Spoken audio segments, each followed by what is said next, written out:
All right, welcome everybody. Sean Reynolds and Ken Wheat from Sportsnet here, done with our TV commitments for the evening and ready to get into it with all you out there. Ken, your thoughts on a night that looked like the Jets really never did take off? Yeah, no doubt about that, Sean. Just one of those situations where the Jets were unable to really get much going offensively.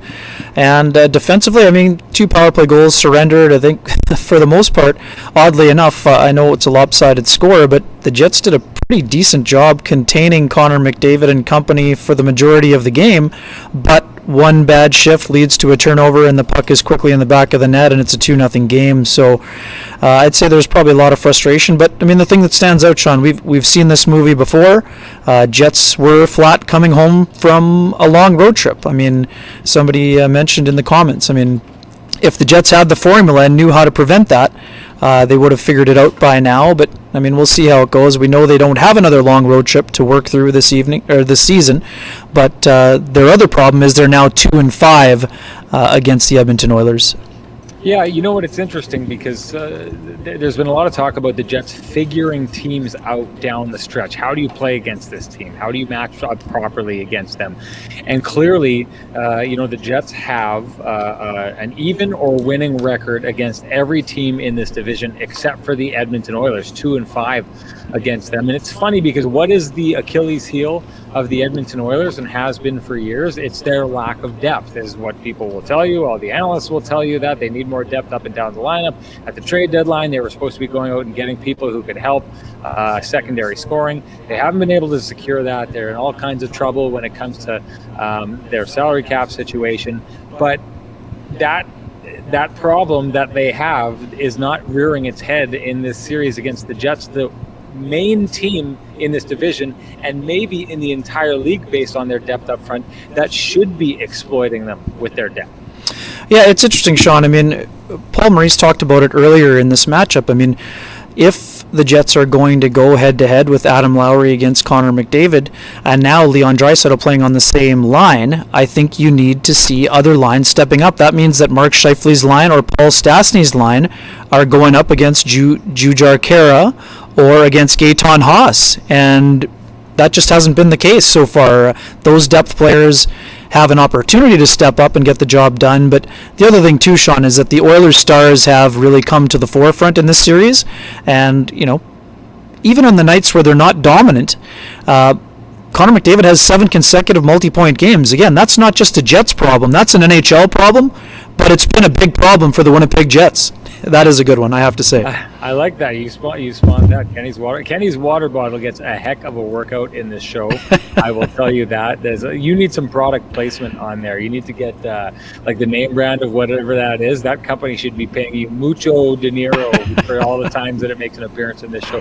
Hey, I wanted to poll the audience on something here. Ken and I, we were talking before the show. So our camera guy in Edmonton, Gene Principe, who a lot of you will have grown up like we did, his camera guy in Edmonton loves to hop into the chats after the games and play kind of the wrestling heel. He loves to play that. So I had tinkered with the idea of bringing him on the show afterwards, but he'd hop in here and he would most definitely act the wrestling heel. And he would get a lot of people riled up. That's what he's good at. That's what he would do. I kind of want to see it happen because I want to see the response, but at the same time, we don't want to get it too heated. We don't want to turn this into a nasty place. So all you out there, I'm kind of just pulling the question: if we did something like that and brought in, the wrestling style heel guy who's going to give it to us over that Oilers loss, how would you take it? Is it something to stay away? Because we've noticed sometimes maybe bringing people from out of market, especially the market that the Jets just lost to, sometimes doesn't play out too well. Yeah, no doubt about that. Just a quick thing, Sean. Apparently, the microphone I've been using here from Mitchell Clinton is running hot, and yours needs a little bit of heat. Apparently, so we'll take our running hot. So I need to be closer, is what needs to happen. So I'm going to get real up close and intimate with the audience here. Is what I'm going to do. Ken. Okay. And so let's go back to the entire depth thing. I'd asked Paul Maurice after the game, and you know what? I admit I asked it in a way that, and I said this to you, I was either going to get a really good answer or a real dud of an answer, and I got a dud of an answer because basically I posed the question to him that, you know, he's talked in the past about the depth that their team has, and the Jets themselves have talked about the depth that they have. This is supposed to be their strength, and if you take a look at these two lineups, this should be the team, maybe more so than any other team in the entire division, that the Jets exploit with their depth, but it doesn't happen. Paul Maurice wasn't biting on it. He didn't want to talk about it. He said he disagreed with the premise of the question, to the point that I'm not really sure that I got or understood his answer, if there's something that he said in there that I was potentially missing. But is it too much to suggest that, you know, Mark Scheifele going out against, was it Gaetan Haas that he was matched At times, against? yeah. At times, definitely for the top end of the game. Is it too much to ask for, you know, Kyle Connor, a perennial 30-goal scorer, and Mark Scheifele, you know, a top 10, top 5 point producer in this league, to feast on a line like that when you've got, you know, Connor McDavid on the other side, who's remaining or able to produce, even though he's got, you know, one of the best shutdown forwards in the league, and Adam Lowry all over?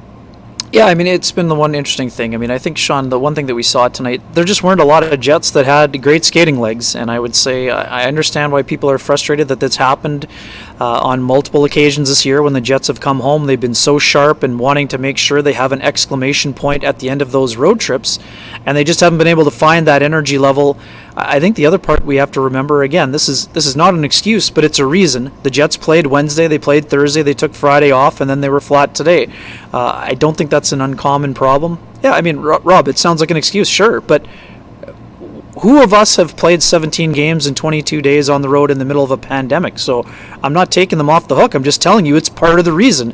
And there's also a reason when almost every player on the team is unable to find their skating legs. That's not a 1 or 2 person problem. So I would say it's a pretty good explanation for part of the reason it happened. So here's the other part, Sean. The Oilers were off for an entire week. They looked like they were fresh. So, I mean, there you go. I mean, just say on a night like that, when that happens, it's happened consistently, so we know that must play into it. And I'd like to address something else. A couple people sent me notes, and I did explain that to them privately, but here's the other thing. For the folks that think the Jets could just sub in 5 players, that's not what the taxi squad was, you know, created for. The taxi squad is a situation where that's COVID coverage. Jets can't just pull 5 guys off the taxi squad and replace 5 guys in the lineup. The players available to the Jets tonight were Ville Heinola, Jordy Ben, and Sami Niku. So the Jets brought Logan Stanley back in. It was a tough night for him. There's no doubt about that. But we know that Heinola and Ben and Stanley will be involved in some kind of a platoon situation, and they'll continue to go in and out. Can the Jets rest some other guys during the stretch? Sure, but it wasn't a situation where the Jets could sub in Vesalainen and Gustafsson to get fresh legs. They're not on the active roster. The Jets are only allowed 3 recalls after the trade deadline is passed. They've used 1 of those on Ville Heinola, so their options were limited to a degree. I want to just go to this because we've talked about this, Ken. John Chan saying, why did we trade Laine for another winger? And this is the one thing that I said, I've been the guy, and clearly I think John has said it here, and a couple other people seem to be upset that PLD is playing on the wing. And I'm going to be the first one to raise my hand saying that I thought that it was a good move to move him over to the wing. And again, I think that, again, this is the heart of it. This is the heart of why people get upset with that suggestion, because I think people were only okay with Patrik Laine being traded if it solved the problem that the Winnipeg Jets have been trying to solve for a really long time. So I think people are okay with the fact that Patrik Laine gets sent out of town, despite the fact, 44 goal scorer, a guy with the potential to score 50. But if you bring in a guy who solves that problem, that second line center problem, then it's okay to do that. So I do think people take it as an affront when Pierre-Luc Dubois is not used in that spot, because people want, what do you call it? What's your term? You say you want it right now, the Amazon effect or something like that? Yeah, yes. You want it right now, right? No, finished. You want the finished product right now. You don't want the you don't want the Right. development that You don't comes want the into IKEA it. furniture. You want Yeah, them you to want the move finished bed product. right in. Yeah. And so, I mean, I keep saying this time and time again. Pierre-Luc Dubois, he's a young man, the youngest man on this team. If he's not at that spot, when you've got real, I mean, we're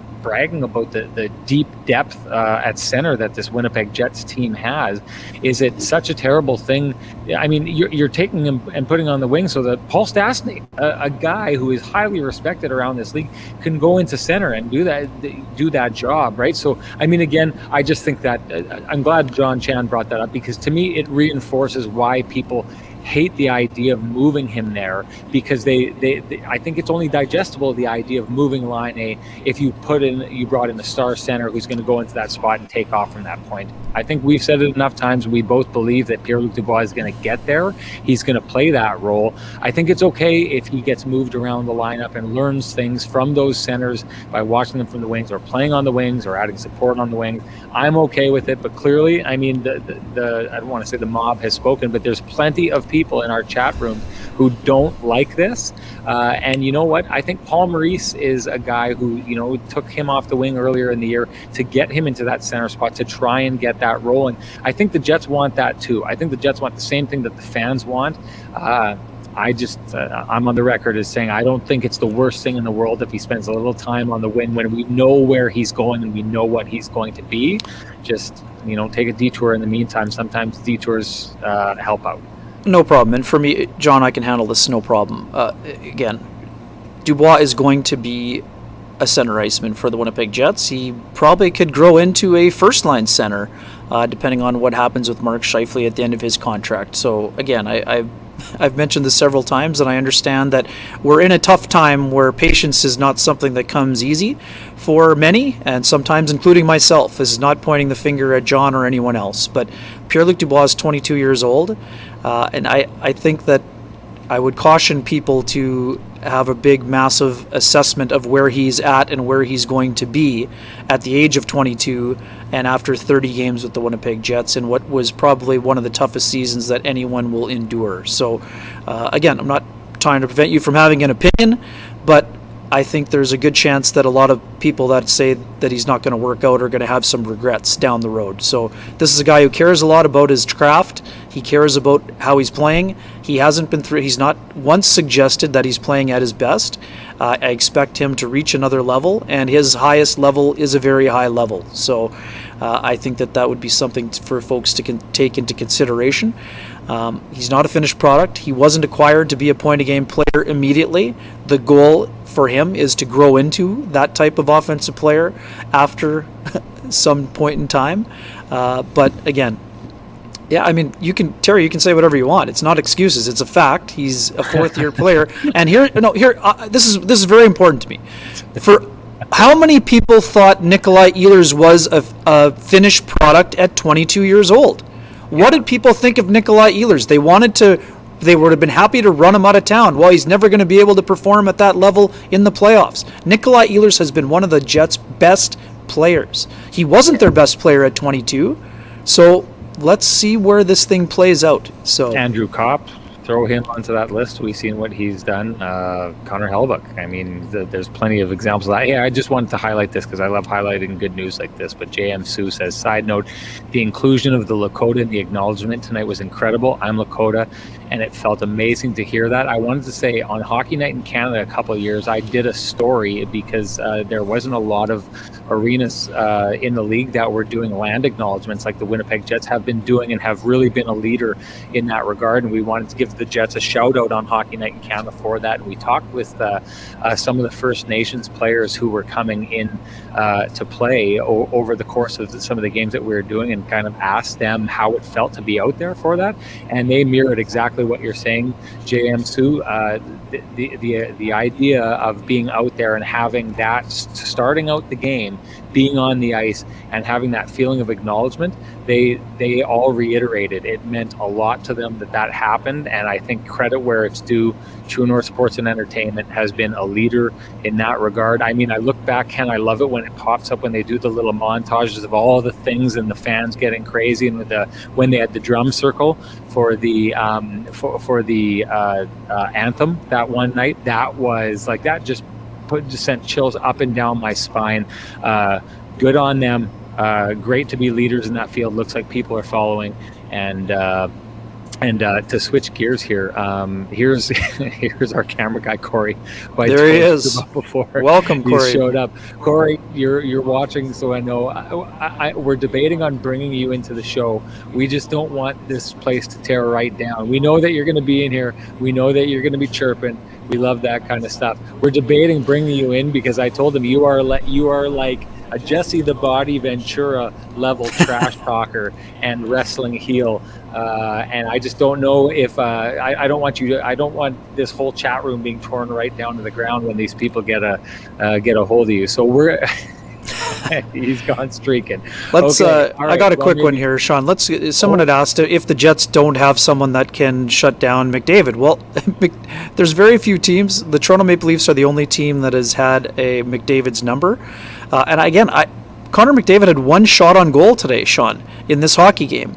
Yeah. He had one great, he had some great shifts at 5-on-5. There's no doubt about that.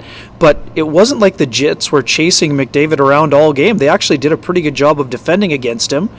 But on the one shift, the Jets had a blatant turnover, and then they got lost in coverage in front, and it led to Puljujarvi's goal that made it 2-0. So, and here's the other part, folks. It's not just the Jets. If McDavid plays 25 minutes plus, the Jets don't have someone that can go head-to-head for 25 to 30 minutes. No, they don't. Nobody does in the NHL, basically. So they need other lines. And I have a theory, Sean. Paul Maurice was pretty happy with the job that Adam Lowry's line did against Connor McDavid.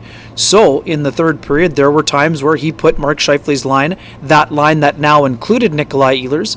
Yes, I do see the folks that said Ehlers was limited to 8-19. Well, that's also because of the power plays in the second period. It's not like Paul Maurice stapled Ehlers to the bench, but if he's not involved in the penalty kill, it's tough for him to get into rhythm.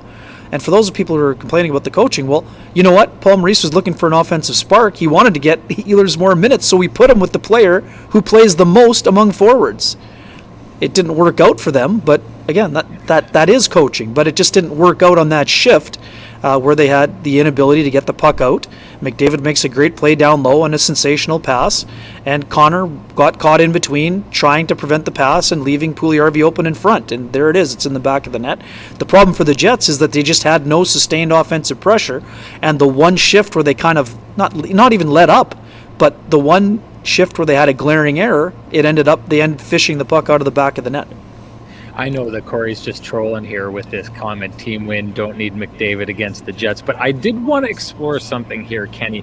Are we not giving the rest of this Oilers team as much credit as they deserve in their defensive play? Like, we keep talking about the Jets' inability to capitalize on their depth, but I mean, if you went into a different market and put, I don't know about Toronto, but if you went down to Tampa Bay and sent Lowry's line out to shut down Braden Point's line, and they did a very good job of it, which we would expect they do, there would be a number of fans in that market who would look and say, well, who's this line? Their third line, they're shutting our guys down. Braden Point should have been doing better. Is this a case where the Oilers, and I kind of asked you this during the game, should we be giving Dave Tippett more credit for what he's done with this team and how he's had their second and third and fourth line playing to the degree that they're not getting burnt by a depth team like the Jets? Because really, if we take a look at this Oilers team, other than the Toronto Maple Leafs, who have absolutely been their Achilles heel this season, if you take those games out of it, this is an Oilers team that has looked pretty darn good across the board. They're kind of, while they're the Jets' kryptonite, Toronto is their kryptonite. You take the Toronto out of the mix, and they've done really good against the rest of the division. I give the Oilers an inordinate amount of credit. Dave Tippett is doing an excellent job. I think Darnell Nurse, I've said this before, I've loved the ability that he's had on the back end. I think he's a guy who has raised his game an incredibly high level. He's made for an outstanding partner for Tyson Barrie, who needed a bounce back year, and guess what? He got one.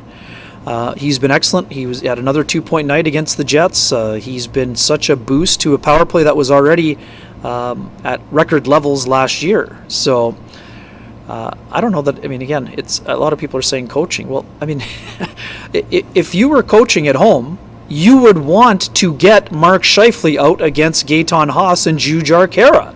Which he did in the beginning. So let's for most of the game. Yeah, but so how is it coaching if those players don't produce? I mean, I don't understand how that part is coaching. No, I think you're totally right. I mean, I like that. Now, they weren't able to capitalize on it. What did you think, Ken, when he made the switch to put Scheifele on McDavid's line? We found that odd. I definitely found it odd because you'd think getting Scheifele freed up away from that line that he struggled against for, good chunks of the year would have been exactly what Paul Maurice wanted. Instead, he went right in that direction at some point in the game. Yeah, I mean, I kind of said it before. I think he almost gave it up. Again, another part of the problem is what we touched on. McDavid is playing more than anybody else, so you're not only going to be able to use one line against them. So, I mean, I think, you touched on it upstairs when we were talking. I think he gave Mark Scheifele a chance to go head-to-head. It was a game where Mark Scheifele's line was not really getting a lot generated. And here's the other part. I mean, the premise is that the offensive line will be playing in the offensive zone, which is where Leon Draisaitl and Connor McDavid are not at their best, but they just weren't able to get that going. I think the Oilers' defense and team defense, they were very connected. They made it difficult for the Jets. But again, I think a big part of this, I'm not going to overreact over one game. I think that's the important thing. Let's see how the two games go, the final two games of the season series. Both teams will be rested, and then let's see how it goes. And if Edmonton continues to handle those matchups, and if Edmonton finishes the season series 2-7, well, then maybe the Jets should have some room for concern. But as we've talked about, the Jets aren't the only team in the North Division that have something to prove in the playoffs. The Edmonton Oilers, despite all the strides they've made this year, they have a pretty big task ahead of them, just like the Toronto Maple Leafs do, just like the Winnipeg Jets do. Those guys need... The Oilers were excellent in the Pacific last year, and they got bounced in the qualifying round, just like the Jets did, despite having two of the best players in the game. So there's a lot of pressure on a lot of teams in the North. I'm not saying the season series doesn't matter, because teams always want to glean what they can from them. But I don't think the season series is going to matter one bit when this playoffs start. So, and that also applies to the Jets. I mean, some people in the comments are saying too, the Jets were not able to generate off the rush today because they didn't have their legs, and that also meant they didn't generate much offensively. So that's the problem that they're going to have to solve when it comes to their head-to-head matchups with the Oilers.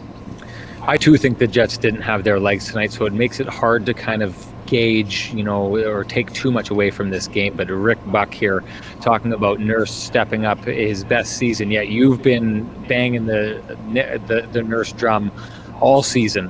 I think that he's a candidate for the Norris Trophy. I would agree with you. He's played really, really well. The one thing I'll say, and I talked about this, and maybe this is a Dave Tippett thing, and a lot of people are giving Dave Tippett credit in our comment section here, but the Jets' inability tonight to get that forecheck going that is so ferocious when they do get it going and entirely just changes the complexion of the game. I will say that I feel, again, I don't think the Jets' legs were going, so I don't want to say, that they've entirely neutralized the Jets' forecheck, but we've seen in other games, the Jets definitely don't get those long, sustained, almost full periods of bottling the Oilers up in their own zone like we've seen the Jets do to other teams, including, the Toronto Maple Leafs to a certain degree when they've played against them. And I noticed the Oilers defense very calm, very cool. They're constantly reversing the puck and making the Jets, if the Jets are going to, their philosophy to me is, if you're going to make us stay in our zone, you are going to skate back and forth from side to side the entire night to try and keep us from breaking it out. So they're always reversing the puck behind the net and making the Jets go entirely across the ice. And it seems to be working. And they bait them in along the boards, then move it to the front of the net and basically just skate it out. Is this a situation where the Jets have yet to figure out how to counteract the X's and O's that the Edmonton Oilers have drawn up against them? Yeah, I mean, for me, I don't know that it's that simple. I think execution is always something that I think is important.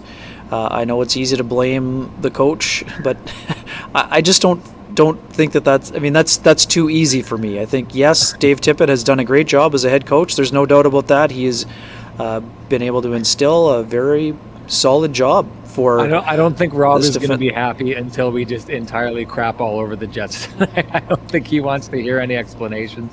That's okay. I think he just wants us to pile on. Folks can explore. Just feel free to vent away, but that doesn't mean that I'm going to agree. That's just the way that it is. I think that Dmitry Kulikov was a smart pickup. I think that he could help their third pairing for the Oilers. He's had an excellent year from folks that I've talked to that are around the Devils. Kulikov, a lot of defensive zone starts, and his numbers have been very good. We know he brings a physical component. Once in a while he takes penalties that maybe a coach doesn't like, but he moves the puck efficiently enough, and he is a physical force. And I mean, they don't have a whole lot of bite on the back end, so I think it's a really smart pickup. I do agree, Sean. The Jets have had trouble generating off their forecheck. There's no doubt about that. They'll have to solve that issue in the playoffs against Edmonton if that's the first round matchup. But again, I don't draw a lot of conclusions. When a team can't get their skating legs going, you're not going to be able to forecheck. I mean, this is just a simple fact. You can anticipate being in the right place, but if your legs can't get you there, you're not going to be able to disrupt anything. And one of the other things we should consider too, I mean, Mike Smith is a pretty capable puck handler. It's an adventure at times, but he helps their defense because of his ability to move the puck. So, again, the Jets did not play well tonight, folks. I'm not here to say that they did for 1 second. I don't think they did, but I also don't think the Jets have had much more difficulty at times with Connor McDavid and containing his speed before. But this is one of those nights where they basically had to be perfect against him. They weren't perfect, and then special teams were a factor. The Jets took those 3 penalties in a row. That completely disrupted any sense of flow and rhythm they might have had. And then in the third period, they just didn't get anything going there either in order of trying to have a pushback. It just wasn't there for them.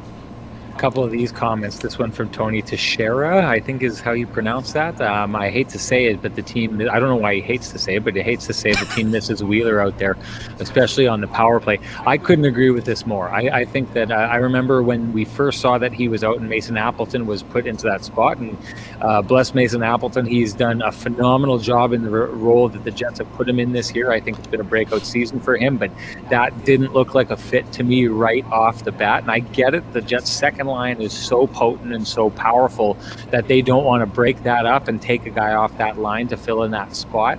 But for me, Ken, I don't know if you agree, but I don't think that top unit has looked anywhere near the same without Blake Wheeler, and Blake Wheeler's value on that power play this season, because a lot of people have questioned him at 5-on-5. I think this kind of makes it undisputed in my mind, the value that Blake Wheeler still holds on that power play.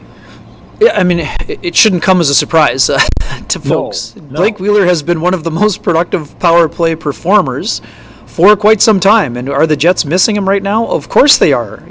He is still, I think, Scheifele just passed him in terms of power play points, but he's an elite distributor of the puck. And yes, the Jets have missed that part on the power play. They haven't been quite as efficient, and but at the same time, the Jets' power play has been rolling still pretty well, and yes, that means the second unit has been getting a lot of that done. But again, the Jets still have a top. I'd have to look, but the Jets still have definitely a top 10 power play, and it's still probably a top 5 power play. But there's no doubt they miss him, and we expect the Jets to have Blake Wheeler back in the lineup on Thursday. As you mentioned, I mean, it's tough for anyone to come back from a concussion, but I think that Blake Wheeler, this is the most time off he's had in a season for a long time. I would expect him to come back fresh and ready to be a key contributor down the stretch, and the Jets will need him to be one. John Chan wants to know about this, and it's a really good question because there was a couple foibles tonight, I guess we could say, for Stanley. And it actually had me thinking, Ken, so we're going to ask this question. We're going to tackle this question. I mean, we know Ville Heinola is, from what Paul Maurice has said, we fully expect him to play again against the Leafs specifically, because Paul Maurice said as much that he's going to see that team again. But whether or not he stays in or not, I'd ask this question because, and we touched on it a little bit in the pregame, but the idea of we can talk, I was on the Illegal Curve show when I was talking about this. We talk all the time about the ideal lineup, and this is the guy we'd like to have. And in the audience, a lot of people in the audience are asking to see Heinola. There's a lot of people have been calling for him all year. The reality of the situation when it comes to Paul Maurice is whenever you take a guy out of the lineup, there's ramifications to that, right? Like you can say to a guy, and he did went out of his way when he put Hanel in and took Logan Stanley out of the lineup. He said to Logan Stanley, this has nothing to do with your play, but if you're the guy coming into the lineup, you have the benefit of feeling like your team thinks that they have a better chance of winning with you in the lineup than out.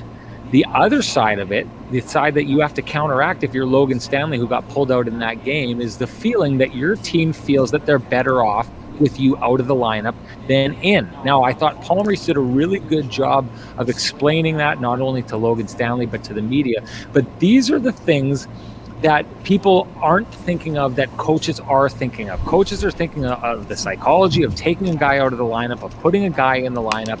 And I had wondered tonight if the psychology of getting pulled out of the lineup played any role at all in Logan Stanley's performance tonight. What do you think? I mean, I don't think that... of course, it might be something that has been on his mind to a degree, but I would counter that by saying Logan Stanley went a month without playing a game, which would have been way harder than just sitting out one time when his coach told him it wasn't because he played poorly. Sure. For me... I'm not... Just a quick counteract. That he was out of the lineup for veteran players. In this instance, they took a player who's younger than him, but who was behind him in the depth chart. Like, there's a feeling here that he may, or that there could be a feeling here that he got passed in the depth charts. That they're taking a look at a player who could pass him in the depth charts.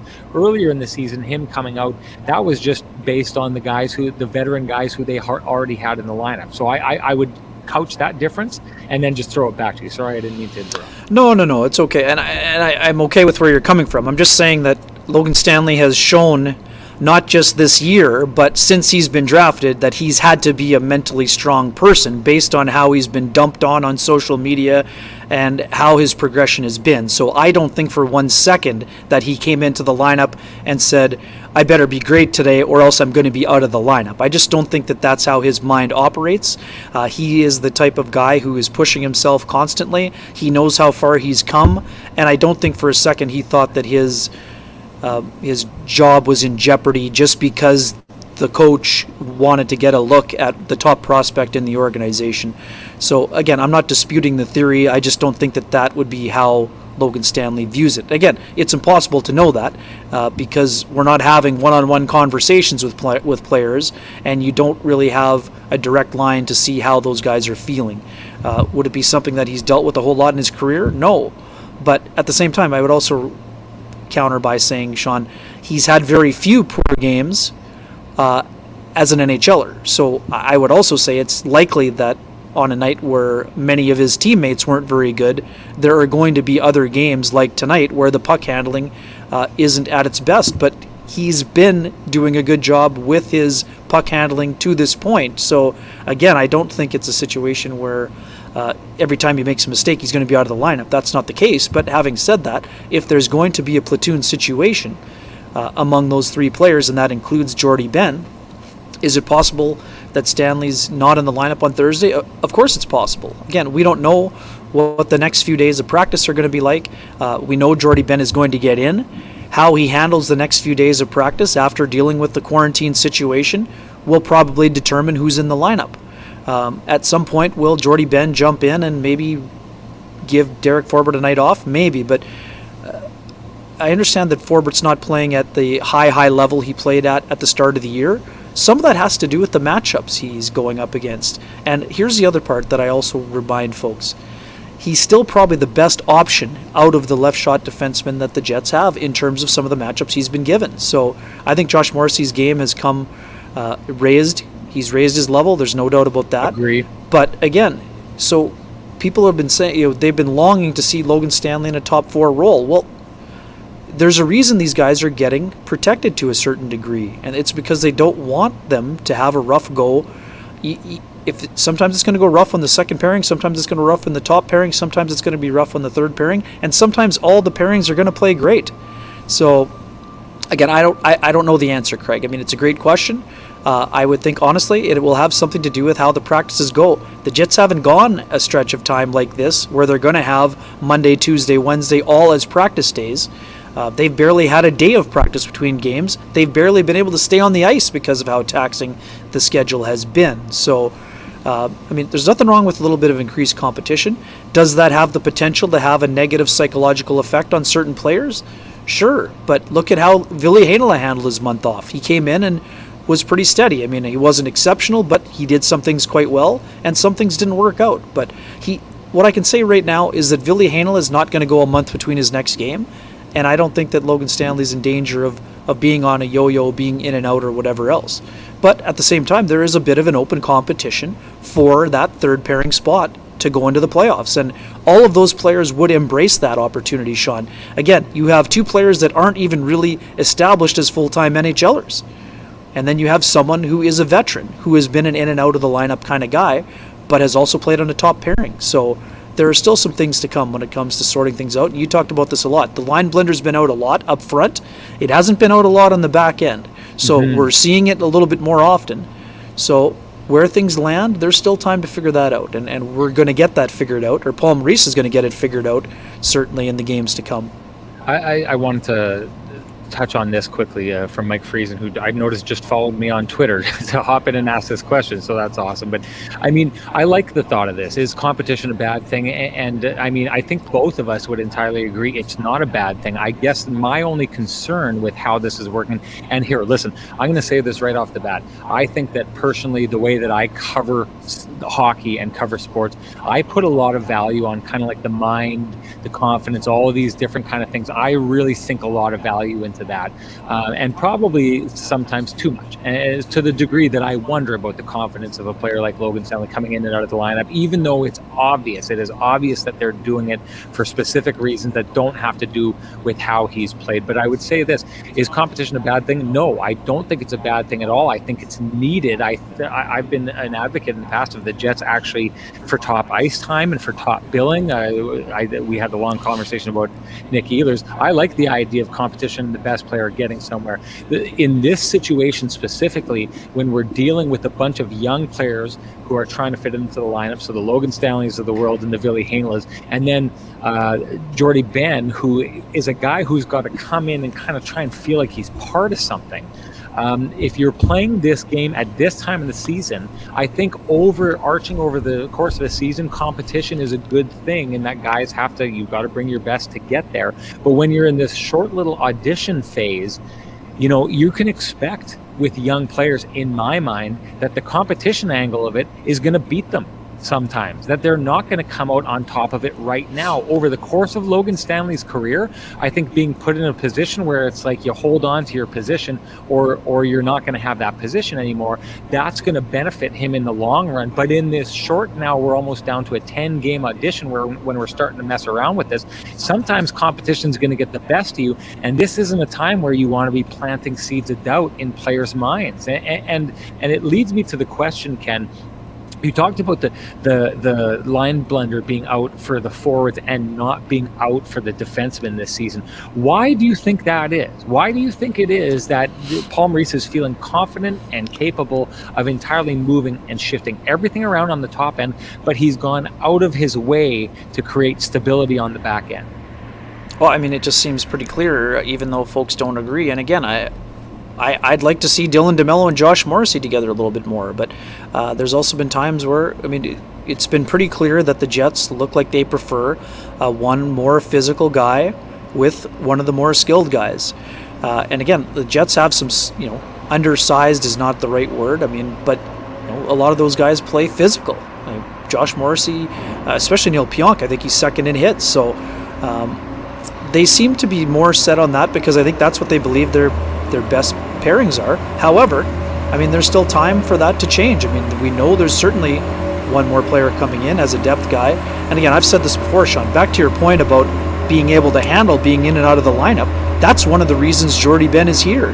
He's a guy that has played with Quinn Hughes, but he's also able to be a guy who, when he becomes the seventh guy, he's not moping around and feeling sorry for himself. He's doing the requisite things to get himself ready for the next time his number is called. And again, I said this on the pregame show, I give Ville Heinola an incredible amount of credit for working his way back into the conversation, because after a month off, he would be very disappointed. And it could be easy for him to just say, well, I'm not going to play this year, so then I'm not going to work hard. Well, guess what? That gets you nowhere, and we know that Ville Heinola hasn't adopted that mentality or attitude. Otherwise, he wouldn't have played the other night. So I think there still is time to get some things sorted out. We know that Tucker Pullman's gotten a little bit more active in terms of joining the rush. We'll see where things line up. Again, I think there's a lot of really fascinating things to see how they sort out. I think, Sean, in a year where everyone, not everyone, but most observers are saying the Jets' biggest issue is their defense, I think they've chosen stability over moving parts around. But have they found the optimal partners yet? I'm not sure they have their optimal six ready yet. I think there's still some movement that's available. And again, we also can't forget, yes, the Calgary Flames made life difficult, Sean, for the Jets' defense last year. They were physically imposing, and that was something that hurt them in that series. There's no doubt about that. So in a lot of ways, they've been looking for a solution to what that playoff problem to a degree was. And again, that's not a knock on the defenseman. It's just that the Jets didn't have much of a physical answer, and because their offensive weaponry was impacted by 3 injuries, the series just was a tough go for them at times. So I want to bring something in here. Rick Buck, who's given us a couple things to chew on here tonight, but he clearly isn't a big fan of Pierre-Luc Dubois. I think it was him who said earlier on that PLD gets pushed off the puck in the corners quite a bit. I couldn't disagree with that more. I think he's strong there, but I didn't overly think that Pierre-Luc Dubois showed up in this game, and I would say I think one of the reasons why I feel like Pierre-Luc Dubois is turning into a guy. We talk about Pierre-Luc Dubois in these spaces for a lot of reasons, and we touched on him earlier on, and one of them is because people think that he should be playing center and he should be, go with Pierre-Luc Dubois. And I think there's a lot of other people who are undersold on him. And I guess the one thing that I would say, and it was, so when he was coming in, we had a conversation about this early with Aaron Portzline on one of it may have been the episode 1A of the Kenny and Renny show that we did that never made it to air because I forgot to click the record button. But the idea of Pierre-Luc Dubois and how he was figuring his way through Columbus was what I got from him and what I got from the frustrations that you saw John Tortorella having for him is he could be, God's gift to hockey on some nights, and on other nights he wasn't quite there, which makes total sense because that's what young players are. What's the hardest thing to gain when you're a young player in the NHL is gaining consistency. I'm wondering if some of the reaction that we consistently get in our chat room having to do with some people being very high on Pierre-Luc Dubois, who has a couple game winners, who has a couple multi-goal games, who's really shown up in a lot of games, and some other games maybe hasn't shown the way players have. How much of this is just a young player at this stage of his career still searching for consistency in his game? Well, Sean, let's not forget, some people wanted to run Patrick Laine out of town as well. If folks in the chat room think that Pierre-Luc Dubois is going to be an end-to-end player like Connor McDavid, yeah, you're going to be disappointed. That's not his game. I saw some suggestions that he's not a power forward. He might be the strongest guy on the Winnipeg Jets team when he's fully engaged, and there's been plenty of opportunities and nights where he's been fully engaged. Again, if you haven't read it, I'm going to try to put it into the notes here, but read what Pierre-Luc Dubois' former coaches, people that know him, listen and read what they say about him and what kind of a player he can become. And for the folks who, Pierre-Luc Dubois is going to be a centerman, but let's also remember, as you'll see in the story, Pierre-Luc Dubois only started playing center in his, I think, when he was 17 or 18 years old in his draft year. It's not like he spent his whole life at center and now he's trying to find himself on the wing. He was a winger for the most of this time. So, again, this guy is a good player and he's going to probably become a great player. So, just take a deep breath, folks. Just let the guy continue to spread his wings and get comfortable here. Anyone who started a new job, did you feel comfortable a month and a half, 2 months into the job? Were you operating at peak efficiency? Were you able to do everything you could do before? Yeah, no, it's a good point. It's definitely a good point. Hey, we got a visitor who's going to pop in here and help give us a little bit of, give us a hand on some of the analysis here tonight. You may know him as the Hammer, Jeff Hamilton. I know him as Hammy. He'll take either, it sounds like, although honestly, the hammer sounds so much cooler. But here we go. Jeff Hamilton rolling into the show. You finished right in here, Hammy? Yeah, I'm upstairs. I'm by myself. I'm thinking maybe going a little bit of a journey around to figure out what goes on behind the scenes. But they haven't figured it out yet. Any chance you have earphones you could pop in? You're a little light. We're always having issues with that. But if you've got them, you smoke them if you got them, kind of thing. Put the earbuds in if you got them. Are you passing? Yeah, we're getting. Hey, you know what, everybody? If I could tell the Zamboni to get off, I would. How's this? How's that? Well, I think you can hear a little better. You may have to just zoom into the microphone a little bit more. I'm going to zoom into the microphone. Well, as the closer you can get to the microphone, the better. Lots of ambient sound here. Hammy, we were just talking about Pierre-Luc Dubois before we came in there. Ken, from the beginning, has been talking about preaching patience when it comes to him. The youngest member of the Winnipeg Jets.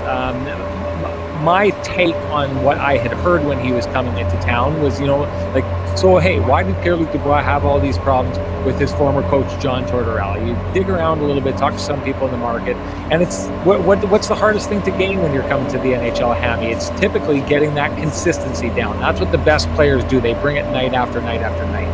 And I'm wondering if what we're seeing here, because I don't know, while you check these shows out a lot that we do here, and you see the chat room is always very divided. A lot of people really supportive of PLD, a lot of people thinking they need to see more.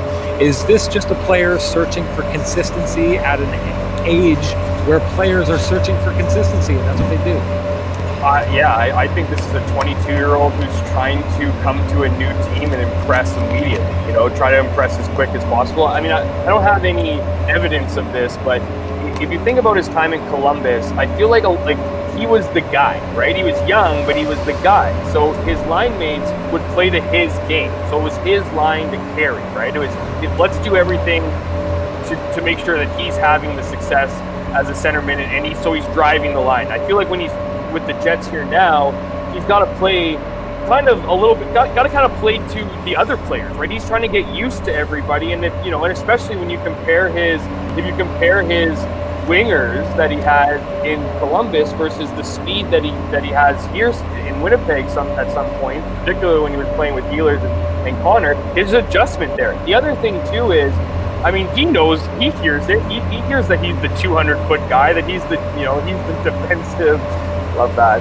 He's the defensive, juggernaut, if you will. So I think he's just trying to do too much, and you can tell that Paul Maurice is literally doing things to pull back the responsibility from him. And whether that's switching him to the wing, whether that's putting him on a line with Blake Wheeler, or whatever, right? So to me, it's just an adjustment period. It's an adjustment period under a new system in a weird season. This isn't an excuse. It isn't an excuse. He does need to be maybe a bit better, but I'd have a little bit more of a leash for him as he tries to figure out where exactly he fits with his team and what his overall responsibilities are, and not trying to do too much.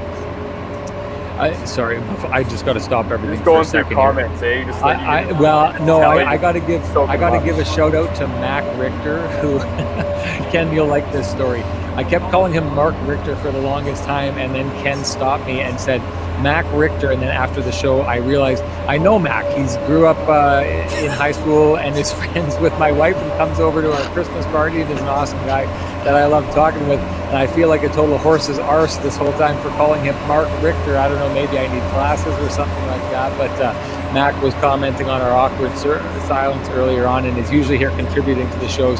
So I want to apologize for missing out on that, and welcome, Mac. It's great to have you here. You and I love talking hockey before, so it's nice that we're able to do it through this medium like this. Guys, let's get into Blake Wheeler coming back, and I think we fully expect him for the next game. That's what I took from Paul Maurice, who am I wrong, or is he becoming a lot more transparent with the lineup moves that he's going to do than we've seen from him in past years, Ken? Yeah, I don't know. I mean, I think that I'm not sure. It doesn't really stand out to me. I think, in terms of Wheeler coming back, I think it's an important time for him to get going. I mean, this has probably been a lot of frustration. I mean, going through a head injury is very difficult. I think again, we talk about standards. I mean, nobody holds themselves to a higher standard than Blake Wheeler. So there would be times where he wasn't happy about how the season went. We know he played through an injury earlier on, and now he should be fresh. So, I mean, I think that that's something that will help him moving forward. What do you think? What do you think, Hammy? Because I mean, I do. I honestly think. Well, I mean, I know playoffs are different, but I mean, a couple of years back, Paul Maurice did not seem to want to talk at all about the lineup changes, and he didn't seem to talk about an injured guy. I mean, to me, the Paul Maurice that we've known for the majority of his time here wouldn't have tipped his cap that Blake Wheeler was going to be back in the lineup, 5 days before he was going to be back in the lineup. I mean, letting us know that he was cleared by the doctors already today, which is, I mean, good news. We should share that if people hadn't heard that already. But Blake Wheeler was cleared to play tonight and held out of the lineup, because why rush a guy in when you're just going to have 5 days of rest after that, which entirely makes sense. But I mean, I'll be honest, and hey, Ken knows I like to take big swings on these kind of things. But I think for him, it's a confidence thing. I think he has more confidence in his team, so he doesn't feel like he needs to hide or gain any kind of advantage over a team by, springing the lineup on them at the last minute. It feels to me like he knows what his lineup is. He's confident in what it is, and that he's okay with going out there and saying, this guy will be back at this time because I know we're going to be okay in the meantime, and we're going to put this guy in the lineup on that night because I'm not afraid of this other team digging into preparing for that guy. Hammy? I mean, I'm trying to figure out what exactly you're saying. Like, I mean, it's not that I don't. Do I think it's more transparent? I just think he's done so many combos. I think because he's had this group for so long, he knows what works, right? And he knows. And I think what good point. I think with Maurice, I think he can identify in game who's going and who isn't going, or who needs something, and so, like, I think we're seeing a lot of these. I mean, if you're going towards like the line changes, he's got what he likes, and I think there's also an element of kind of figuring out what he's got still. Like, I've heard Ken say over and over, and he's right, the Jets haven't found that optimal lineup, and I wonder, it'd be interesting to find out what is the closest in Paul Maurice's mind, because that's very interesting. Because we're still getting to a point where it's like, if things aren't working, guys get moved around. There's so much change that we don't know exactly. Like, we know that he loves the Connor, Scheifele, and Wheeler line, right? Is that still in play? We know that he likes, he likes. We know what he likes. We just don't know what he likes the most. Because of all that movement, we're kind of still waiting to figure out. And he did kind of. I don't know if he tipped his hat at the end of his press conference, but he says we're going to use these next 5 games to ramp up, and I don't know if that means ramp up and figure out where our lineup is, or ramp up and start playing that kind of game where we know it's going to be low scoring. So maybe we'll find out more. To be quite honest with you, I got no idea what he thinks is most optimal. Ken, didn't he say something though also about getting some more line? He said we still got a couple more line juggles to go through. Didn't he say that as well? He said a couple things. I mean, again, I think that was before he put Kopp back together with Stastny. And on the line, and Ehlers, the line that had success there. So, and again, just going back to Wheeler, Sean, I mean, I think the one thing we need to remember when it comes to concussions, the Jets, that's the one area where the Jets have been a lot more forthcoming, I would say. And again, it shouldn't, if we looked at the schedule, Sean, we knew it was very unlikely that Blake Wheeler would come back without having a practice. The Jets were off after a back-to-back at the end of a long road trip.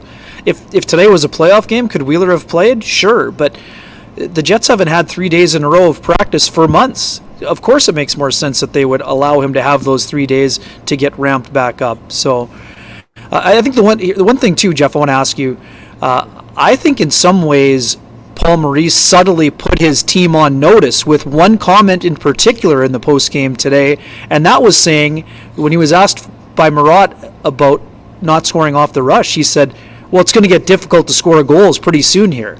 That to me is again, we'll read more into it than probably what was meant, but to me that was one of those subconscious thoughts where Maurice in his own head knows that maybe he saw the Jets kind of getting back into some of those other bad habits where they're looking for the backdoor tap-in all the time and need to get back to getting to the dirty areas. But again, I would also say in terms of perspective, the Jets just played a really strong defensive game against the best team in the North in their previous game to this one.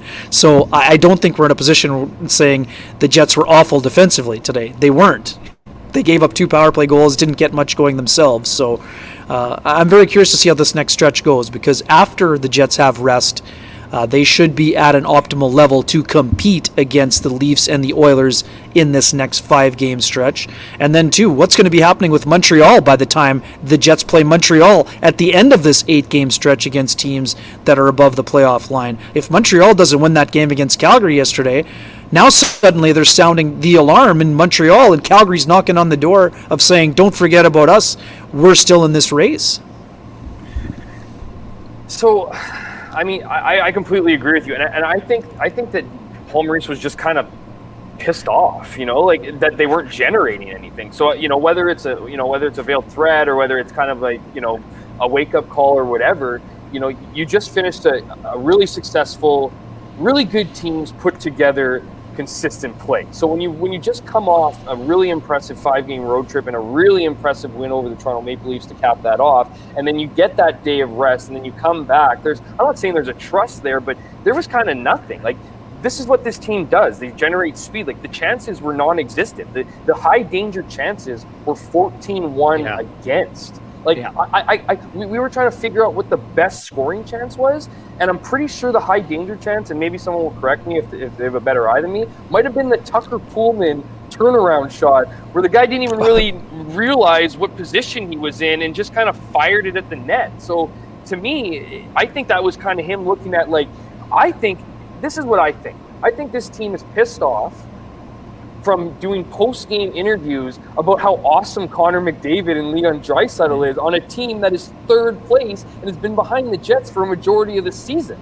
So you have these guys come out and it's like, oh man, how awesome is Connor McDavid, or how tough is it to play the 30 minutes with Leon Draisaitl? And I'm thinking to myself, these guys must be thinking, are you guys for real? Like, we're ahead of these guys in the standings. We're the better team.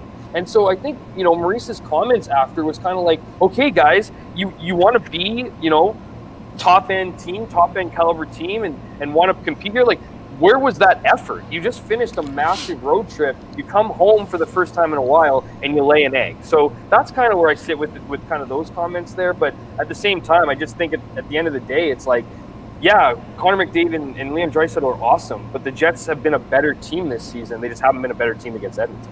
And they haven't found an answer for McDavid or Draisaitl in the series. 7 multi-point games. I mean, the time when they won't have to answer any questions about that player is when they shut him down in the game. This isn't an excuse. I'm just saying this. For sure. I'm with you. For sure. I'm just reinforcing it. There's one easy way for that to go away. That's to put up a couple have them put up a couple zeros when the games really matter. Because there's our guy earlier on who was accusing us of making excuses. We need to hang that up now for Hammy. Making excuses again, Hammy? I'm making excuses for who? I'm just a joke. Hey, I want to bring this up because you talked about Paul Maurice seeming a little bit frustrated. NLCC brings this up. You were on the call. He heard this. I was saying to Ken on the way down. We did touch on this. NLCC says not sure if it's been talked about, but Maurice disagreed with Sean's questions during the post-game conference a lot. He clearly did. I knew the way I was asking the question because I threw a little bit of opinion in there. I knew it was either going to be a question that I got a really good answer out of, or got entirely shut down. Clearly, I got entirely shut down. But I mean, my question essentially was why do the Jets, who on paper and who the Jets talk about, who Paul Maurice talks about, who the players talk about having such good depth and how well it works. And if you take a look at this team, this Oilers team that comes into town and burns the Jets time and time and time again with their top players, but not necessarily with their lower players. The obvious question to me is, why are the Jets' depth that are supposed to be their secret weapon, why is that not working against this team, which on paper it should be working against? There may be no team in the North that the Jets' depth should be running wild on like they should be against the Edmonton Oilers. I know Paul Maurice didn't want to talk about that, and clearly he probably shouldn't want to talk about it because they haven't found a way to do it yet. But why is that not happening, Jeff? Man, if I had the answer to that, I'd be Paul Maurice and I'd be making the money to coach the Jets. But look, it's not so much like I don't know if it's it. I think that question is very, very valid, right? Like, but you're not going to like, what's the answer for him? That our depth is better, but we just can't get it done. I mean, at the end of the day, like, you look at this, you look at their. Here's my thing: is that yes, the depth is better on the Jets, but when you don't score any goals, it doesn't matter what your depth is like. I mean, you know, Mark Scheifele wants to be considered in the same conversation as Connor McDavid. Like, if you look at those top two lines, they should be scoring at least a couple goals against this team. Like, the matchup is there. What the answer is, I don't know. I mean, whether it's circumstance, we went back to every game and tried to, and this isn't in the excuse thing, but it does put things into a bit of perspective. If Edmonton has 6 days off and the Jets have a long road trip, okay, that's one example. What were the other examples? And the other examples too, by the way, it's not like the Oilers are killing the Jets. They're winning by 1 goal. These are tight-knit games, and the Jets just aren't getting the offense. So to me, it's not so much like why isn't the depth capitalizing on this, right? Or why isn't the deeper, the Jets have a deeper lineup. So why aren't that competition, the third line to the fourth line against each other kind of whatever, if you cancel off the other. I'm saying guys like Scheifele, guys like Kyle Connor, guys like Nick Ehlers, you got to score against these guys. I mean, that's at the end of it. 5 goals in 4 games with the offense that this team has. I don't care if Mason Appleton is scoring. Like, other guys like Mark Scheifele need to score and Kyle Connor and Nick Ehlers. Those guys need to put the puck in it. If they're going to beat the Oilers, I'm not saying they got to go toe for toe with Connor McDavid, but the other line doesn't, like, when you play Leon Draisaitl and Connor McDavid on the same line, there's another really, really quality line for the Jets that aren't playing against them. And that's where, to me, where the difference is. That's where you need to be scoring. Hey, let's.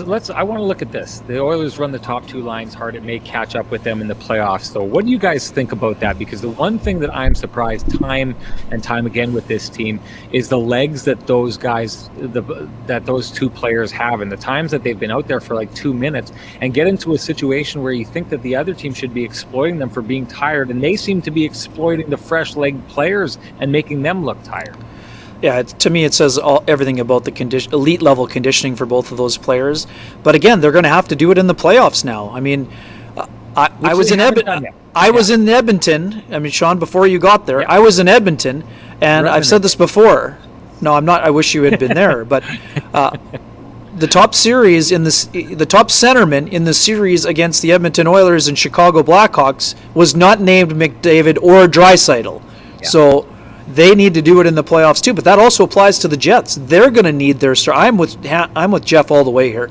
The Jets depth players need. I think the Jets depth players were actually pretty good tonight. I thought Mason Appleton was one of the few guys that had skating legs going. I mean, I think that Adam Lowry had a good job with that too. But the Jets top end guys didn't have their legs, and it showed. Those star players need to, we talked about it last game. Mark Scheifele had a goal and 2 assists the other night against the Leafs. He kind of put his stamp on one of the games in a game where Kyle Connor and Nikolai Ehlers both had 2 goals. They haven't had a defining moment against the Oilers in that head-to-head, and that's one of the reasons why the Jets are 2-5 in the head-to-head series so far. You also look too, this whole Connor McDavid has 2 assists tonight. Okay, great game tonight. I thought he was, when he did his, I don't know how many times I was watching him kind of wheel up near the neutral zone and thinking, is he going to go through 2 or 3 guys right now and score? No, he got 2 assists. 1 assist was a pass to Barrie for the slap shot goal at the top on a power play. And the other one was a pass out front where Kyle Connor just decided not to play defense and keep the guy in front. They both went out and left a guy, Puljujärvi, wide open in front. That's not McDavid taking over a game. That's Jets playing bad in their defensive zone and a guy giving a puck to a guy, in front of the net wide open. So again, I'm not saying you could dissect all those things or whatever. It's obviously some added attention on McDavid there. But if you look at that second goal that McDavid set up, Kyle Connor is with that guy the entire time in front of the net. And for whatever reason, splits off him with the defender there, leaving the guy wide open. Boom, it's the top corner, So to me, it's that's some of your own mistakes. When they look at the tape here, they're going to be like, okay, McDavid played a good game, but we kind of shot ourselves in the foot. Okay. I'll buy that, and I think Paul Maurice did basically make the point that you're making, saying that he thought they held the Oilers to a lower event game than they had in past games. But can you rest on that? Because this isn't the only game this year where they felt they limited Connor McDavid's chances and Leon Draisaitl's chances, and then boom, all of a sudden they get a couple opportunities. It's in the back of the net. I mean, I know what you're saying, Jeff, that they make mistakes, but this is what really good players do to regular players, or even other really good players, is they make mistakes. Like, you're right, clearly they made mistakes, and they'll be able to go and they'll be able to show them the film that you made those mistakes. But that's what those good players do, is they put other players in those in-between positions where they don't know the decision to make. And you can see, to your point, where that player split off from the guy in the front of the net. Connor McDavid, the shot from behind, I don't even know that he sees that guy in front of the net. I think he sees the movement of the Jets defense and is so able to see the ice everywhere that he knows as soon as that guy makes that move, he moves the puck to the front of the net to the guy who's there. He doesn't even need to see where he's open. He doesn't need to see where his stick is. He just knows that once that Jets player has committed in his periphery, it's game over. And that's how it happens. So, I mean, I go back and I ask that question, and I guess I ask it based on what Paul Maurice was saying, and that let's, give ourselves a little bit of credit here tonight. We created lower event hockey against that team. But I guess let's turn it back the other way. Do the Jets need to generate more than they did? Is that the answer? Is generating more against the Oilers the clear answer of what they need to do against this team? Because trying to grind out a 1-0 game against the Oilers isn't going to work, because you can shut those guys down for 59 minutes and 30 seconds of the game, but they can still score 2 goals in those 30 seconds. Yeah, here's the thing for me. Quickly, Jeff, I want to jump in. A couple quick ones. So, on the goal, what happened? The Jets should have cleared the puck out. Poolman had a chance, and I believe Kyle Connor also had a chance to get it out. The reason why Kyle Connor actually and Mark Scheifele had communication, and they switched. Generally, Scheifele will be the player down low, and Connor would be the guy on the boards. And I think, to Sean's point, because McDavid has done a great job of exploiting the Jets at times, or creating these late goals, Connor leaves his man because he thinks he can prevent the pass, but I think it was a more impressive pass than what it might have looked initially, Jeff, because he anticipates Connor coming to him and then finds him. But, Sean, I would disagree. I think that if the Jets play that way, they have one easily correctable mistake that led to the goal. You don't throw out the template because there was one 5-on-5 goal against them. The Jets played them perfectly, with the exception of one poor clear and the inability to stay with the man in front. So I don't think you throw that out and say, let's run it up and go into a 6-5 game because they'll have a better chance. No, the Jets have a better chance playing low-event hockey. They just need to correct the preventable mistakes like the one that happened on the goal. Hammy, I want to get your take on this one. At some point during the game, Adam Lowry was the guy who was taking on that big line with Draisaitl and McDavid. And at some point, Paul Maurice switched and put Scheifele on up against that McDavid line. What do you think he was trying to accomplish by doing that? Do you think that was a moment where it was basically a coach putting a challenge to a player who at the beginning of the year said he wants his name up along and beside those players that he was put up against? I'd just be guessing, obviously, but I feel like there's a bit of confidence here with Maurice, and you can kind of tell after the game kind of his mood, and this is just my guess, so this isn't anything more than just what I think, but I think that I still don't think Mark Scheifele has taken over a game this season. Like, he hasn't. Like, he's scoring. Any game? Come on. Over? Have you seen Mark Scheifele play one game like we've seen Connor McDavid play? How does a guy get up into the top 10 and for a good chunk of the season, top 5 of the season without, taking over? No one else in the league other than maybe Nathan McKinnon takes over a game the way that Connor McDavid does. I think Austin Matthews, can be in that conversation as well. Absolutely, Austin Matthews could be in that conversation. Right, but you don't put up that many points without having had your thumbprints all over a number of wins on a winning team like this in a season. Look, I'm not saying, first of all, it's asking, Mark Scheifele's a good hockey player. There's no doubt about it. He's a scorer. He's on the first unit power play, all these things. I'm telling you, he has not taken over a game. If you want to be in the conversation, I honestly think that move by Paul Maurice was probably a bit of a passive-aggressive move where, no one's going, you're not going, you want to play, he knows that Mark Scheifele wants to be in the same conversation as Connor McDavid, go play him then. And, maybe that's his opportunity to get Mark going, right? Maybe, there's lots of options there for that. Maybe he sees, Lowry's line kind of generating more, and so he switches off and gives the task to Mark. I don't know. However, I just think Mark is a very talented player. Mark's one of the best players on this team. What I'm saying is, if you talk about wanting to be in that conversation with those guys, like he has multiple times, do it. Like, go out and take the team on your back. And we have not seen that. And maybe that's not the Jets' deal. I'm just saying that Mark Scheifele hasn't done that. And great player, but scores, can set up, all these things. Like, he's a very, very solid player, but we haven't seen a night where it's like, wow, that was Mark Scheifele's night. I mean, I'm with you on the idea that he hasn't done that against Connor McDavid and Leon Draisaitl, but who has done that against those guys? I mean, I guess we can say Austin Matthews. Yeah, and if you watch Toronto Maple they Leafs get did pumped that. all the time. They're not an unbelievable outfit. Like, taking over a game doesn't mean you have to be better than. Well, I guess in this case you'd have to be better than Connor McDavid, but like, it's just a matter of like, it takes an entire team. So it's not like you just literally go end to end. I'm not suggesting that. I'm suggesting that you just haven't. You need to be that guy that when games like this aren't going your way, someone steps up in a major way. And I feel like it's way more committee with this team, which is probably a better thing in the long run. I'm just, since we're talking about Mark specifically, and it was based off the question of, why he's up against McDavid. Well, hey, nothing's going. You want to play against this guy. You want to be, you want this guy that, this is the bar. Well, this is also, you can't hide Mark Scheifele from Connor McDavid too, especially when this is likely to be a first round playoff matchup. So you kind of. Sorry. I'm going to ask Kenny something here, and this keeps popping up in the comment section. A couple people have said this isn't basketball. Does Scheif need to take over a game? And I wonder if that goes counter to what the Jets are with their depth, Ken. Because if you think about it, the amount of times that they put the fourth line out and ask what they ask of them to do, and what Adam Lowry is asked to do, and then the fact that you've got Nick Ehlers. I mean, clearly a player like Connor McDavid or Leon Draisaitl is going to be able to take over a game because they are given copious opportunities to do it. But if you're trying to send those guys out for the amount of time that you send out an Austin Matthews, or that you send out those two top guns for the Edmonton Oilers, are you leaving enough space for the Jets' depth to do what it does, Ken? Yeah, I mean, it's a good question, Sean. I mean, here's the thing. Connor McDavid is the fastest player in the NHL. He is the best handler of the puck at speed. Leon Draisaitl is one of the strongest players in the NHL. Mark Scheifele is very strong, and he's a good skater, and he has an elite level shot.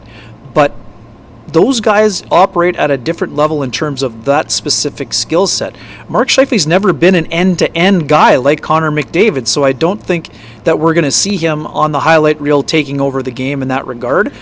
But you don't have to go 200 feet to take over the game. You just need to be finishing and take, it's about point production, in my opinion. Yeah, no problem there at all. But again, here's the other part. Neither Connor McDavid or Leon Draisaitl are good defensively. So that, that's not always the standard that everyone is held to. I know a lot of people have been on Scheifele for his defensive game. We've seen Mark Scheifele take over a playoff and a playoff series against the Nashville Predators. So can he find that level this year against Austin Matthews or Connor McDavid? Let's see. I'm saying that we've seen it once, so it would be possible for him to do that. To me, it doesn't matter if he does it during the regular season. It matters if Scheifele can do that in the playoffs, where he scored 14 goals and got his team to the conference final. Can he be better in those head-to-head matchups? There's no doubt about that. But I don't think Mark Scheifele, I mean, again, nobody said he was a problem, but I think he's doing a lot of things. And again, back to your original question, Sean, no, the Jets don't need Mark Scheifele to be their number one player like McDavid and Draisaitl are and score the majority of their points. Because what are we talking about? There's no secondary scoring with the Oilers. That was still the case tonight, except the Jets didn't have an answer for it. The Oilers won on an excellent play by their best player and on 2 power play goals. So the Jets need to kind of answer that level. But again, I've said this from the beginning of the year. I still think that Mark Scheifele is having a strong season, and I think that when it comes to the playoffs, after being limited to 3 shifts and just over 5 minutes, 2.5 minutes of ice time last year in the bubble.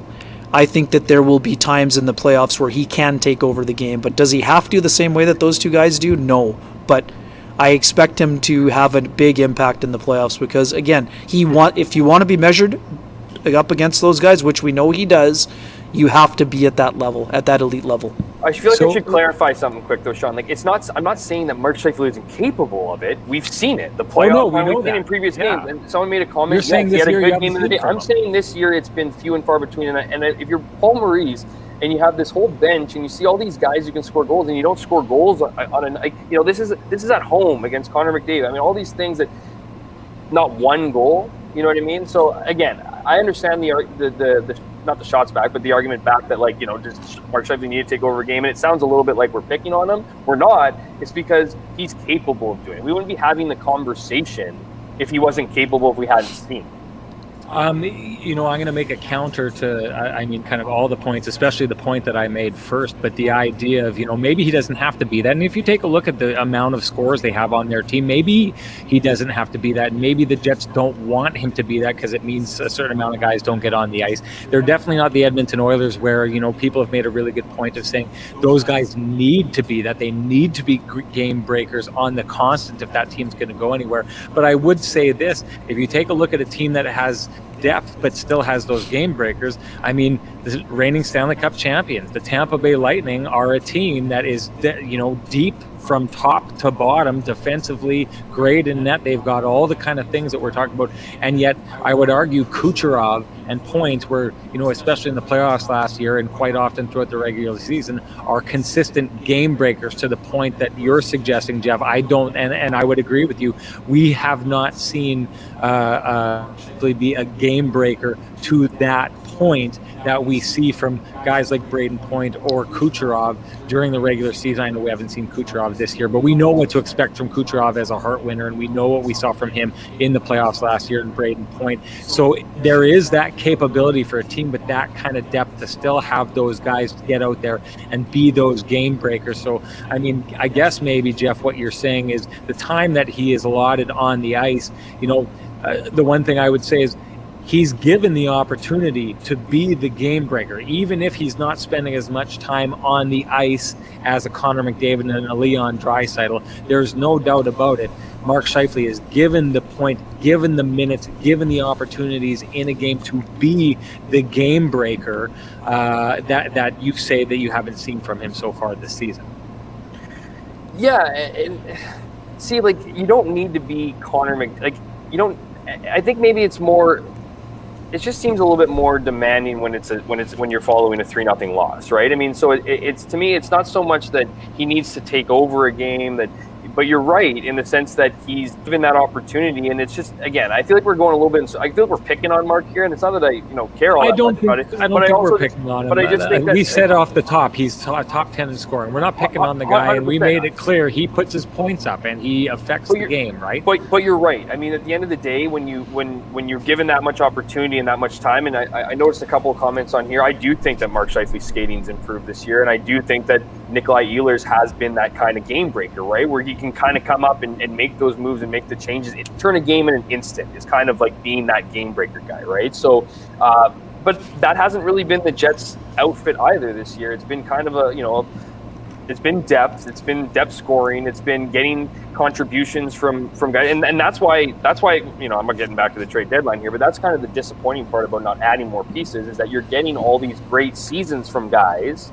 like Mason Appleton, like Matthew Perreault, guys who are playing better than you probably imagine they would play this year to take off some of that pressure. So that's not those guys excelling shouldn't be an indictment on one of the star players on the team. It's just that's how much time Mark gets, and when you look at a game like tonight, no one scores, you kind of look at your top players and you wonder what gives. We should shut this down pretty quick and we'll get off that topic. But we need to talk to you, Jeff, about your take on Adam Lowry and his, I thought there was a ton to unpack in his, in the comments that he had about why he stayed. I think you and I talked earlier. I don't think it's a surprise. It shouldn't be a surprise to anyone. I think the majority of us in the media thought that he took a fairly steep hometown discount that we all think that he could have gone out on the market and made a lot more. Give us your breakdown on what you think happened there and how you think it sets the Jets up going forward. I think it's a terrific signing. I mean, I'm with you guys. Adam Lowry is what I would call kind of like a Brady Tkachuk, obviously different style players, but only in the sense that they're like 100% hockey player. You know what I mean? Like these guys come to the rink dedicated every single day. They can do everything. They're the guy you want in the room. There's a guy who plays a physical aspect to the game. He kills penalties. He can get in front of the net. He goes to the dirty areas. And just to have him locked down for that long at that price, I mean, that goes to show the appreciation that Adam Lowry has for the organization, because he probably could have got more. He's such a unique player. Like when you look at a prototypical player, when you look at Adam Lowry, like he's that guy who brings something, that's different than the goals, that fast kind of goal scoring guy. He's a guy who will give you, he's capable of adapting his game to whatever you need him to do. So I mean, it's a tremendous signing. I mean, he is 28. I mean, I still think it's going to be value near the end of the contract. So all in all, I mean, and right there, man, I was just about to say it. I think Adam Lowry is this team's next captain. You know what? This 5-year commitment. I would not be surprised if they talk to him in that conversation and say, "We want you to be our captain one day," because he would be a perfect captain for the Winnipeg Jets. Keegan Moonshine, who's been on here making some great comments and has outed him or herself as, I would say himself, as an Oilers fan, echoing what I have said in the past. I think that, all that we're talking about, if you were to take Adam Lowry and allow him to do what he does for the Winnipeg Jets for a team like the Edmonton Oilers, man, a huge difference it would make. But then again, we talked about it tonight, maybe we're sleeping a little bit on the Oilers' depth and not giving them the credit that they deserve, because I thought it was a pretty tidy piece of business that they had. I thought the Jets forecheck, maybe it was their legs, but they couldn't get it going against them tonight. I thought, to be honest, to go back to something we talked about, Ken, I think right now Dave Tippett's got a pretty good X's and O's thing going against the Jets so far this year, and he's done a really good job of neutralizing their forecheck, which I really think is the Jets' biggest weapon when it comes down to it. If the Jets' forecheck is going, it's going. But when it's not, it Texting me right after them. What's going on? Did you say that, Abby? No. I didn't say he was definitely. I said it'd be tough to sign him, and he should go. Like if we would have talked 2 weeks ago about him signing 5 years at $3-point-something million, I would not have believed it. You would have called me an idiot, and everyone else in the chat would have called me an idiot. And here's the thing: there was some early on, they tried to lock up Adam Lowry for 5 years at an embarrassingly low contract. Now, it was a qualifier, but it was like they wanted him for 5 years, and then there was a little bit of So obviously something's been figured out over that time. His role's grown in. And I also think it's a prime example of a guy who understands what a good hockey life is like, right? His partner likes the city, right? He's respected by all of his teammates. He's got a great role.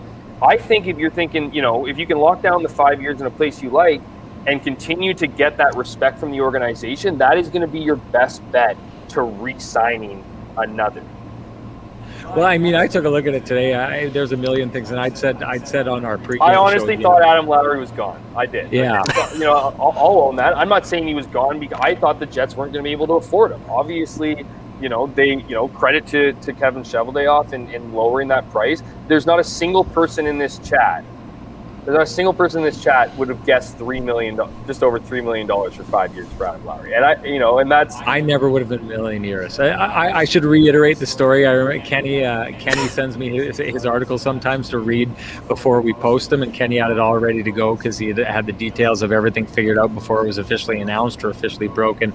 And he sent it to me to read, and I read it, and I said, "Are you telling me that the Jets locked Adam Lowry down for 5 years at $3.25 million a year?" I was dumbfounded. I mean, if you take a look, his last contract is 2.9 something, isn't it? He basically gets a 10% raise. I mean, like that's a cost of living increase in the NHL. Like it's basically like what they have to give you, mandated by law. Do you know how many teams want Adam Lowry?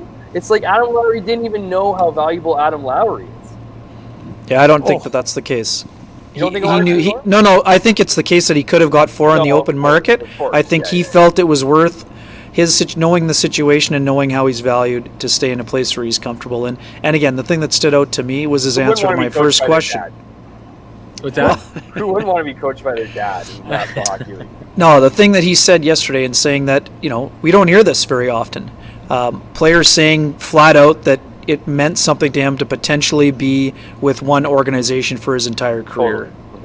Still, to leave that much, like I put it like this on our pregame, Hammy. Like, I think he left over $1 million a year on the table. So I put it like this: Adam Lowry is paying the Winnipeg Jets millions of dollars to play for them for the next couple of years, because if you take what he could have got, he took that salary and cut off a big chunk off the top and is paying it to the Winnipeg Jets, leaving it in their coffers, and more importantly, keeping it off their books and their salary caps for him to have the right to be a Winnipeg Jet for the next 5 years.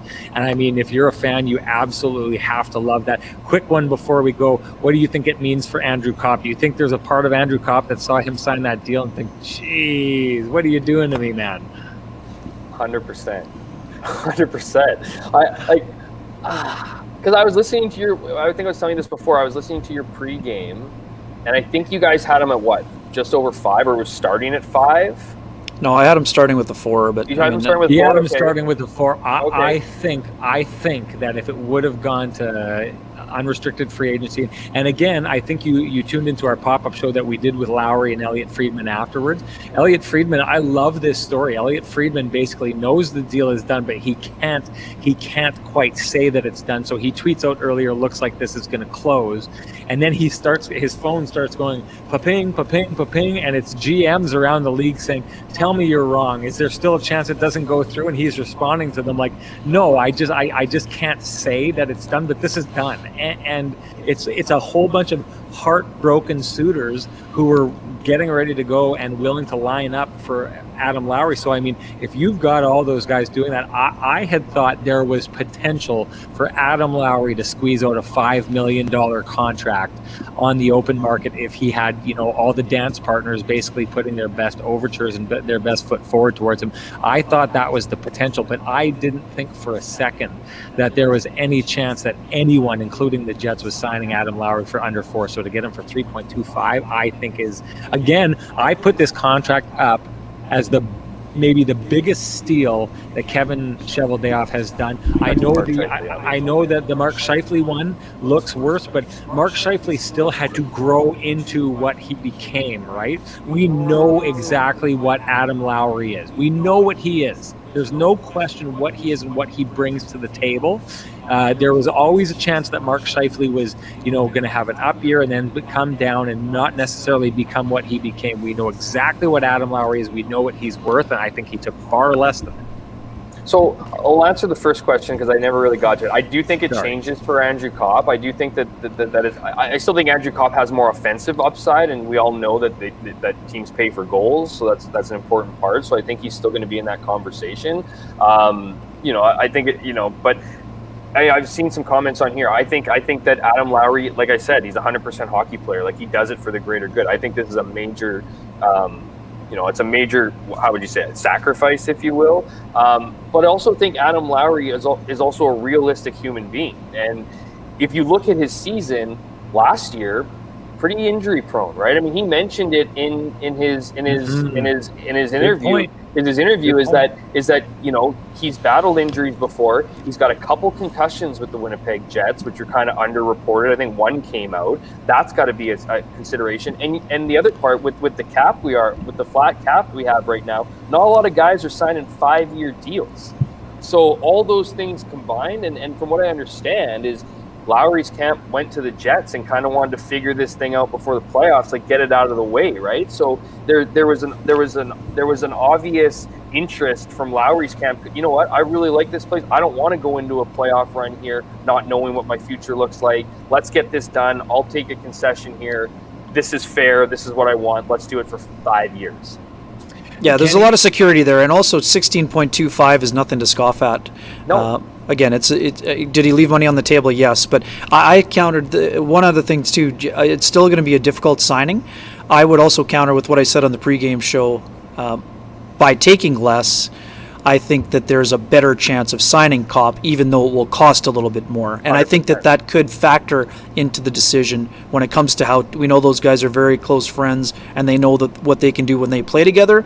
And Adam Lowry also knows that Andrew Kopp enjoys playing here, but he also definitely still wants to be paid market value.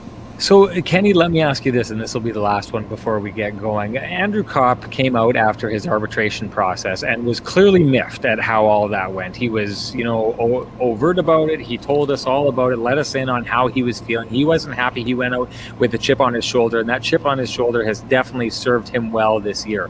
But shouldn't that say something about how those negotiations will be going forward, or at the very least, what he's looking for? If he was miffed, I can only think that in a negotiation he had an expectation of being valued like this, and the Jets had an expectation, or the Jets valued him like this, and that led to him being miffed. So shouldn't that at least tip the cap that Andrew Kopp feels a certain way about his value, and that he's going to go out looking for that value and not be the guy saying I'm happy here and looking for a hometown deal? Yeah, I mean, I understand. I mean, someone asked it, Roger Cannell, I believe, asked, saying that Kopp didn't like the question. I don't think that's really the case. I think that Andrew Kopp kind of smirked because he's been asked about hometown discounts before. Does he want to max out? I mean, that we don't know yet. He was definitely miffed. He shared those thoughts with Murat Atesh from The Athletic, and he shared them publicly. But that also doesn't mean that he thinks it's going to be a $5 million or bust. And the other part that we have to remember, Sean, Adam Lowry was a pending UFA, so his UFA years were coming right away. Andrew Kopp still has one more year of team control, but I think both sides want to find a way to continue the relationship for many of the same reasons that Adam Lowry wanted to continue the relationship. He knows the fit here. If Andrew Kopp goes to the New Jersey Devils, he doesn't know the coach he's going to play for, and he doesn't know the role that he's going to be playing in. He knows in this situation he is on one of the best checking plus lines in the league for the majority of the time, and he also has a chance to play in the top six. And not only that, he sometimes plays with Mark Scheifele on the top line. Again, I'm not saying this is an easy deal to make, but for everyone saying that, well, just because Kurt Overhart is the agent, this can't happen, that's not the case. The agent works for the player. The agent's job is to try to get the best deal possible for his client. Sometimes that means the team's not happy about it. But at the same time, we know that Andrew Kopp is getting a raise, and I don't think it's as simple as saying he's going to want to max out or he's out of here. I'm also saying that I'm not necessarily thinking he's going to take a big haircut in order to stay because he likes it here. I think the truth will be somewhere in the middle of that conversation. I've said it before. Somewhere between Alex Iafallo and Andrei Burakovsky is where I project this deal will end up. And at what that number is and what the term is, we'll see. Just like Lowry, Kopp has been very involved in the return to play. He is interested about the CBA, and he knows what his rights are as a player, and he knows what his career arc is like, and he knows how much longer he's probably going to be playing. So he's going to want to be taken care of. But I don't see Andrew Kopp in a mercenary position where he's going to be offended by the offer and saying, I'm out of here. But again, could there be some interest in, what's the lure of a place like Detroit? I mean, we know he loves Detroit. Would he want to play for the Red Wings one day? That wouldn't surprise me either. But I think the Jets can find a way to get this deal done. I really do. I just don't know what that numerical value is going to be. But for me, it starts with the 4. It doesn't start with a 3. I do have a couple comments, John, if you don't mind. The Andrew Kopp too, I've seen a couple comments here too. Everyone would be miffed if it got to arbitration and someone told you that, this is why you don't deserve this, right? So yes, that's also true that a lot of players get through that process and don't stay with the team because of that. But here's the thing: Andrew Kopp was arguing a new contract based on a much different role than he currently has with the Winnipeg Jets. He wasn't playing power play, penalty kill, even strength. He was going there saying, guys, I'm a good player. And they're saying, well, here's your comparables, man. And this is what our contracts are, yada, yada. And his argument is, well, I do more for the team than just that. He's actually getting that opportunity now. And it almost feels like they're doing it on purpose to make him feel good because he's earning it, right? He had a great offseason. Whatever he did, this year is one of his best years. So I think if he's looking at his whole, if you compare how he's looking at his role at the Winnipeg Jets now versus when he was in arbitration, it is literally night and day. he has a conversation now where you guys use me for power play. I'm one of your best penalty killers. I'm on a line that you use to play against the best team. Like, those things weren't in his tool belt last arbitration. So in that regard, I think, and especially if you look at his age at 26 years old, I'm really loving the 4x4 here, the 4 years, $4 million a season, because then you're 30 years old and maybe you sign again with the Jets, or if you go to Detroit, whatever, you're still young enough to sign another deal. So for him, I think he's still in that progression period. Like, Andrew Copp has been playing some really, really great hockey, but he's playing some really, really great hockey because he's being put in a position to succeed with the Winnipeg Jets. And leaving the Winnipeg Jets, I don't know if he gets that same opportunity somewhere else. So I do agree, I tend to agree with the audience here, and that I do think he sticks with the Jets. Maybe I'll say he's definitely out of here, so we can then regroup and then they have it. So I'll call it right now. Andrew Copp's gone. We're about to run into some technical issues here, but Ken, I want to ask you this, because you talk about the role and the role that he likes with the Winnipeg Jets, but when it comes down to it, when the way they've been working it is when the Jets get what they want out of their top six, Andrew Copp goes down. Yeah, he's on an important shutdown line, but Andrew Copp has been wanting to be, like that second line center, a guy who's up and playing with the skilled guys, and I think has showed that he can play with the skilled guys. If it's a situation where he's going to be with the Winnipeg Jets and he just bounces back to being that third line player, or that they play him like that third player, is there any chance that the role that we're talking about, that he's getting those opportunities this year with the Winnipeg Jets, if he has an idea that another team is going to provide him and say, like, we see you as a top six guy, this is where you're going to stay, and we see you on the power play, you are going to have an increased role on this team beyond what the Jets have, is that something that could pry him away? Well, no team can tell him that as an RFA, though, Sean, right? I mean, so he would have to wait another year. And the other thing I would counter, that even if Paul Stastny's back, I mean, Andrew Copp would say he could compete with Paul Stastny for a top six job. Like, when we expect Dubois to be in the top six next year, there's a vacancy unless Stastny's back. And even if Stastny's back, which I expect the Jets will make him an offer, there's no guarantee that Stastny's in the top six next year either. And they could easily use him along with Adam Lowry and potentially Mason Appleton, depending on what happens with expansion. So to me, I look at it the other kind. I know what you're saying, and I'm not discounting that, but I also think that Andrew Copp is a guy that no matter where he's been, including at Michigan, where he went as a walk-on instead of taking a scholarship somewhere else, he started as a walk-on freshman and became their captain by his junior season, playing on the top line, basically. So for me, I think that Andrew Copp embraces the opportunity to continue to show the Jets, who, even though they value him, to keep showing that he has another club in the bag and that he can continue to get better and that he will continue to get better and eventually force himself into the top six because of his elite thinking and his improved finishing abilities. Oh, we're tempting fate here as we have a battery that's about to die. So I'm going to get us out of the show, and I'm going to get us out of here quick. Once again, everyone, we appreciate everyone coming in and driving the show with your comments. It means a ton to us. Great numbers for us to get tonight. And it's awesome always having Jeff Hammy on the show. Always bring a great perspective. I know the audience absolutely love it when you come on. We love having you on. And hope Renny that show number one fan here. There you go. Well, we're hoping you'll come back in the future. It's going to get really ramped up when the playoffs start. We're going to start having really a lot of fun with these things. But just want to say to everyone, if you haven't checked out that show that we had with Adam Lowry and Elliot Friedman, if you want a breakdown of how that all went down and some really interesting perspective from both those guys, go check that out. It's really, really good stuff. And if you're going through our YouTube page, go check out that last long form podcast that we did with Sam Cosentino and Jeff Merrick. Some great stuff there. And just keep, if you haven't gone to our YouTube page, go check it out. Lots of great stuff there. Subscribe while you're there. Keep sticking with us. Not a game for a while, but next game we're on 45 minutes before the game on Instagram for our pregame show, and right here where you're watching us for our postgame show. Thank you so much for everyone tuning in. Thank you for your questions. Have a great night, everybody. Fans are awesome, man. See you guys. They're great.